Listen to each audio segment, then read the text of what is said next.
Hey guys, personal defense here again with my Mosin Nagant 9130 rifle, and today I'm going to show you how to sporterize, sporterize this rifle. A lot of people, a lot of Mosin fanatics and freaks will really look down upon you if you do this, and they may even attack you if they see you with this rifle sporterized like this.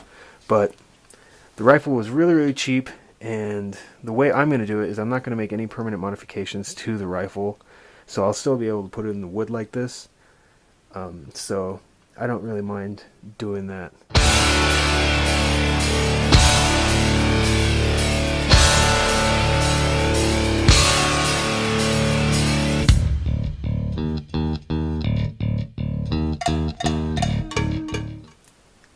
There's a couple different stocks available to do this with your Mosin Nagant, and the most common one, and it's also the cheapest one, is the one that's made by Advanced Technologies ATI, and it looks something like this.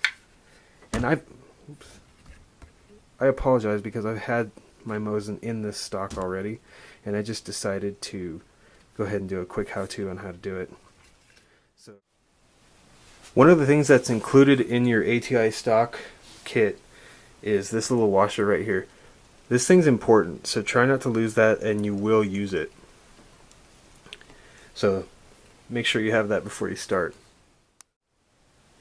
Okay, so the first thing we're going to do is what you should always do is check your weapon. Make sure it's clear. There's obviously nothing in the magazine there. And for this Mosin, all you got to do is, with the bolt open like this, is you pull and hold the trigger, and the bolt just slides right out. So you're not going to use the bolt right now, so we're going to put that aside. Now, this is probably the hardest part, and I'm missing one of the bands because I've already taken this off, but there's a band that goes around right here that is a pain to get over the front sight. I ended up having to pull it apart real hard with a pair of pliers, and I think I may have nearly ruined it. But here's another band here. So there's two bands. I'll just show you. This one, there's kind of this retaining, spring-loaded retaining thing here. So you just kind of push on it and push the band out. Okay, so I got the sling off, and this is that rear band, and this one barely slides over the front sight there, so that one's really easy to get off. This band that goes around here, that one's really tough, so good luck with that. This top handguard up here, this little wooden thing, this is probably the only piece of the Mosin that would be considered fragile, and even at that, it's not weak by any means, but be careful with this piece of wood. It's really thin, so I just kind of get it out of the way so I don't screw it up.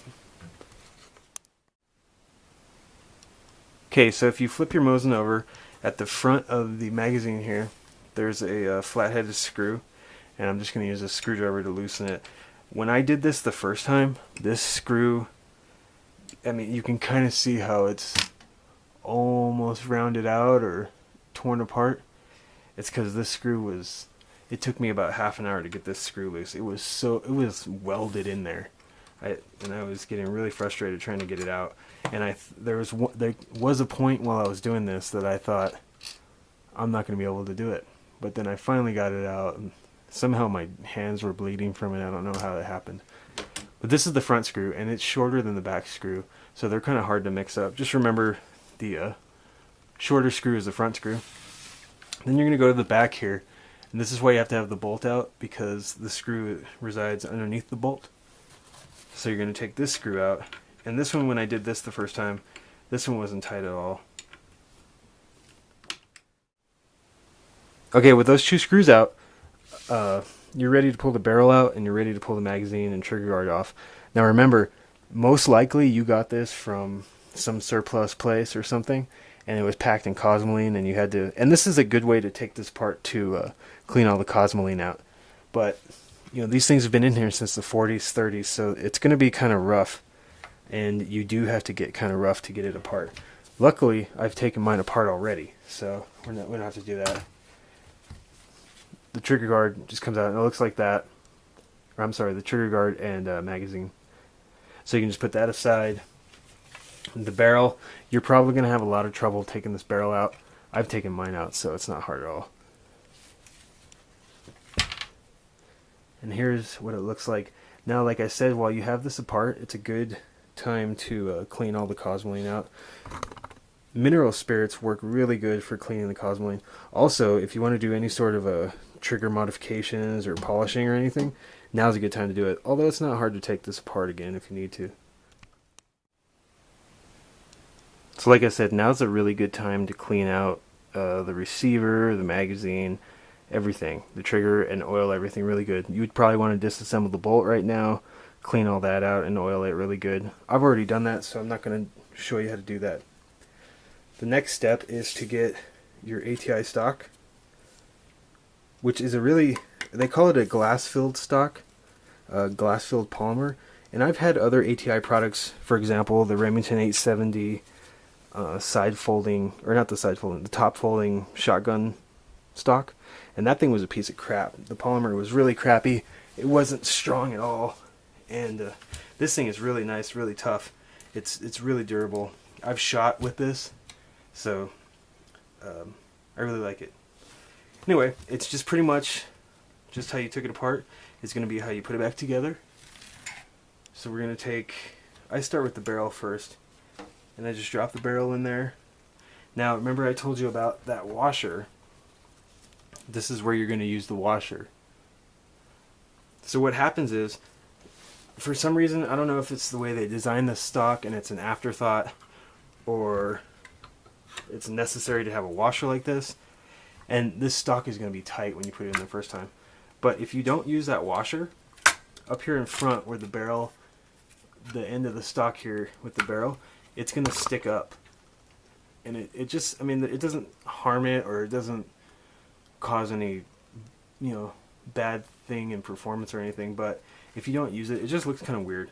So what the washer does is it lifts up the rear of the receiver a little bit, just a tad, which is enough to push that barrel down to make it look good up front. So what I do is I kind of hold this up high like that, and I'll hold the washer underneath with my finger and center it there, and then I'll just put the screw through and get it through the washer. Now this screw actually screws into the trigger guard and magazine, so you have to put that on before you can tighten it. But I just like, since I have the bipod, it's kind of helpful to do this, so I just kind of set it in there and squeeze it in there tight and make sure it's in. Okay, so now I got my barrel in there nice and snug. I'm going to turn it on its side here, and I'm going to throw the trigger guard and magazine in. And like I said, it screws into this, so be careful you don't pop that screw out that you put in from the top.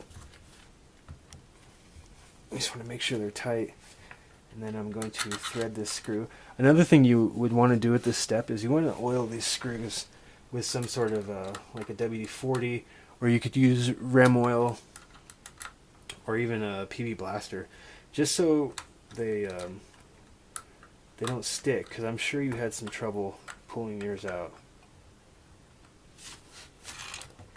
And as I say that, mine's feeling pretty sticky.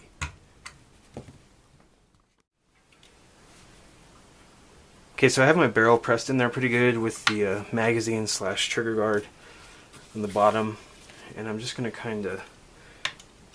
lightly thread this, and I oiled these screws pretty well so I wouldn't have any trouble screwing them in. And I'm not going to tighten that super tight, I just want it kind of tight so I can flip this over and screw in this front one.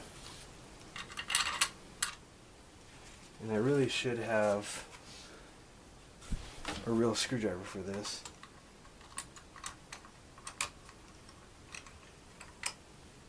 Man, I guess it's just tight. I need a real screwdriver. I'm going to be cutting a lot of this out.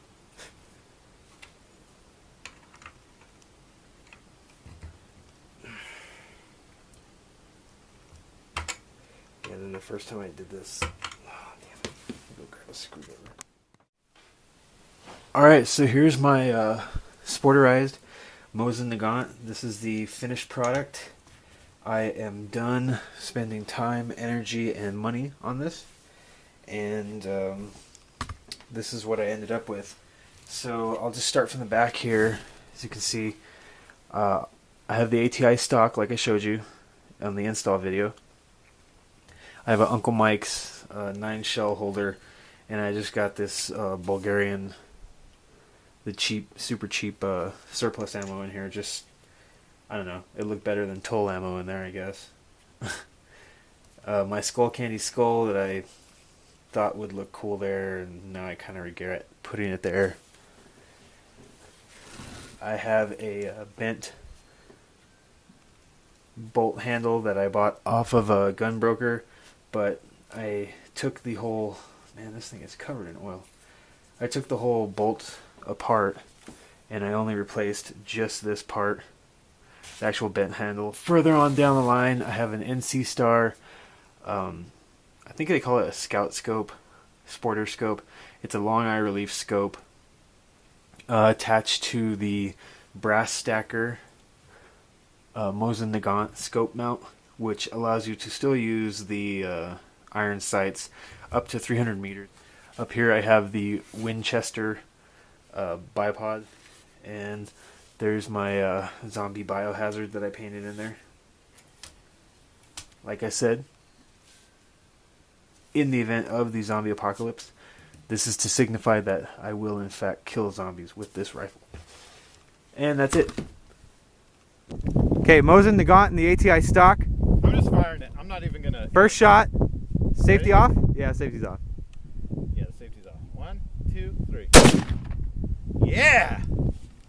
Told you. Shit. You got your ears on, right? Yeah. Should I record this? Or you at least? Something? Oh my god, that's loud. Ow!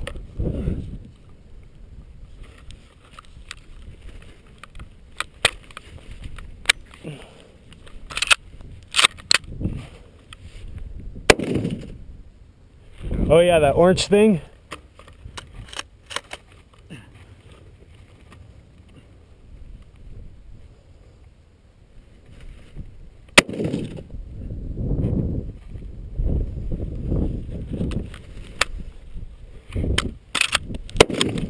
Oh, that hurt. It's not as comfortable down here.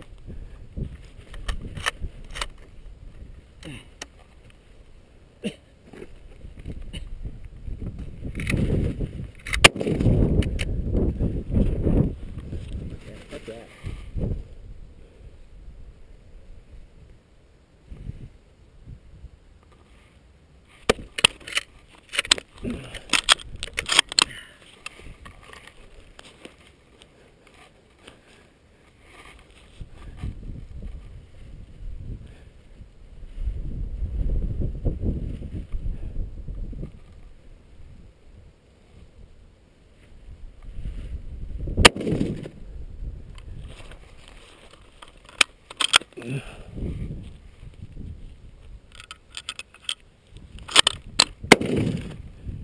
All right, my last shot.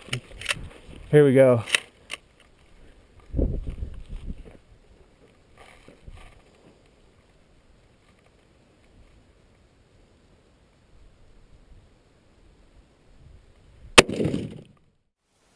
Some other things that I've done to this is I spent some time polishing and filing and stuff to the trigger. So my trigger pull is real nice and smooth.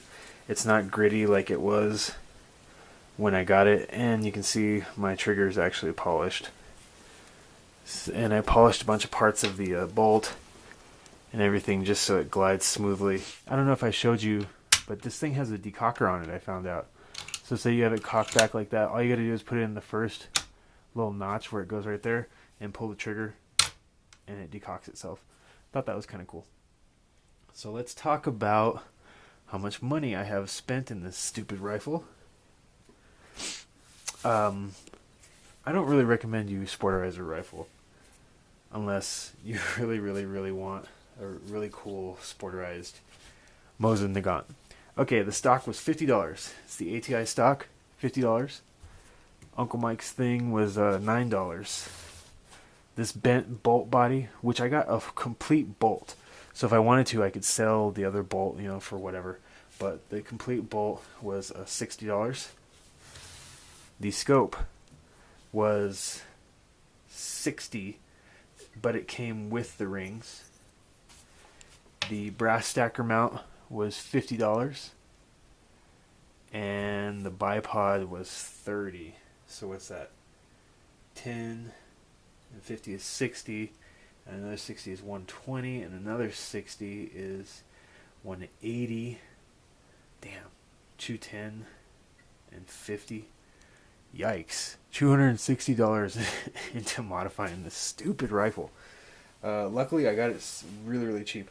But I mean, if you spend $100 on the rifle and then you got $260 into it, so you're looking at a $360 rifle. You know, I'm not really sure if that's worth it to some people. There was a point in time during this build that I was wanting to just return it to its wooden form and just leave it like that. I probably should have done that. I definitely feel like I have way too much money in this rifle. Although, it is fun to shoot. The scope is nice. It's pretty decently accurate at 100 yards. And if I wanted to, I could return it back to its wooden form. So, thanks for watching.